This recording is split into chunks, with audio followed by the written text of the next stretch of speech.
Kung gusto mo talaga yung ukayan na kumpleto, ay nako, pumunta ka dito sa Cubao be at magsasawa ka. Bali nung nakaraan nga mga mari ko, pumunta nga kami dito sa Cubao para nga maghanap nung sapatos at hindi kami nagkamali mari ko kasi nga ang mumura nung sapatos. Sa mga mari ko, etong doll shoes na to ay nailaw siya and nabili namin siya ng 150 pesos. Ito naman top sider for kids. Dapat kukunin namin siya mga mari ko pero hindi namin siya nakuha. 150 din siya.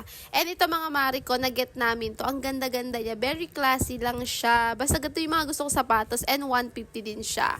Tapos ito namang black shoes gagamitin ni Madam Hilly for graduation. And again, 150 pesos siya. And na nakikita nyo nga sa signboard mga mari ko, all shoes is 150 pesos ng pambata nga. Bini Madam nung nagtanong kami dyan is naka-sale nga daw sila. Pero selected item lang mga mari ko. Yung mga sapatos kasi nito, ayan, yun yung mga naka-sale and 150 pesos siya. Kaya ako narinig dito mga mari ko na mga naghahanap sa ukay na sobrang na-overwhelm nga daw sila sa ukayan na to. Kasi kahit ako din mari ko, grabe lunod na lunod ako dito and hindi ko alam kung ano nga ba yung uunahin ko. Pag pupunta kayo dyan mga mari ko, dapat alam nyo na yung hahanapin nyo like sapatos, bag man yan, or damit man siya, dapat alam nyo na. Kung di ako nagkakamali mga mari ko, yung sa first floor kasi is yun yung mga hindi naka-discount. Kapag nasa second floor kayo mga mari ko, nandun yung mga naka-discounted nga 50% discount. Sa mga mari ko, dito ako nakahanap ng aking sapatos. Sa first floor pa nga lang mga mari ko, lunod na ako. Lalong-lalo na dito sa second floor. Nakakatuwa lang mga mari ko kasi nga mas mura dito sa second floor. Basta hanap-hanap ka lang dyan. Ito nga mga mari ko sa mga pambata is nakakakita nga din ako ng mga damit na pwedeng magkasya sa akin. Pero hindi muna yun yung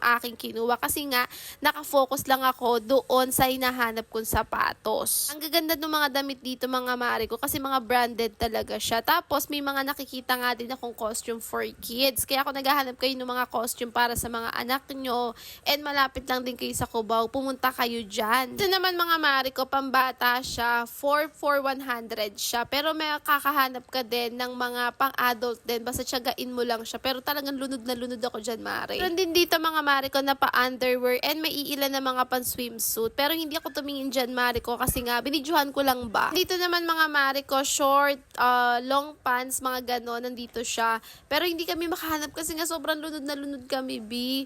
Tapos eto nga yung sa 4 for 100. Actually, dito yung mga pambata to. Pero yun nga, gaya na sabi ko sa inyo, may nakahalo nga na pwedeng pang-adult. Kung naghahanap ka nga dito ng mga damit, mga mari ko, makakahanap ka naman. Pero good luck sa'yo kung kakayanin mo. Kasi sobrang, alam mo yun, nakaka-overwhelm talaga siya. Bali, nakahanap din naman ako ng mga damit dito. Eto, katulad yan, 4 na piraso yung nabili ko mga mari ko. And super ganda naman din talaga nila. Sobrang nag-enjoy kami sa pagpunta dito, mari ko. Kasi nga talagang grabe, mapapasabi ka ng grabe. Kasi nga, ang daming mong mabibili, maari ko. Tapos kapag medyo napapagod ka na, meron silang paso pa, kaya upo-upo ka lang dyan, magpahinga ka, o di kaya yung kasama mong hindi naman mahilig mag-ukay. Pero pag nakitang maganda yung nabili mo, hihingin, pwede siyang maupo dyan sa sofa na yan. After namin sa second floor, mga mari ko, bumaba na kami sa first floor. And dito nga merong mga pa-bag, pa-scarf, and merong mga pa-stuffed toys. Meron din sila mga hat dito, mga mari ko, pero hindi ko talaga tinignan kasi nga,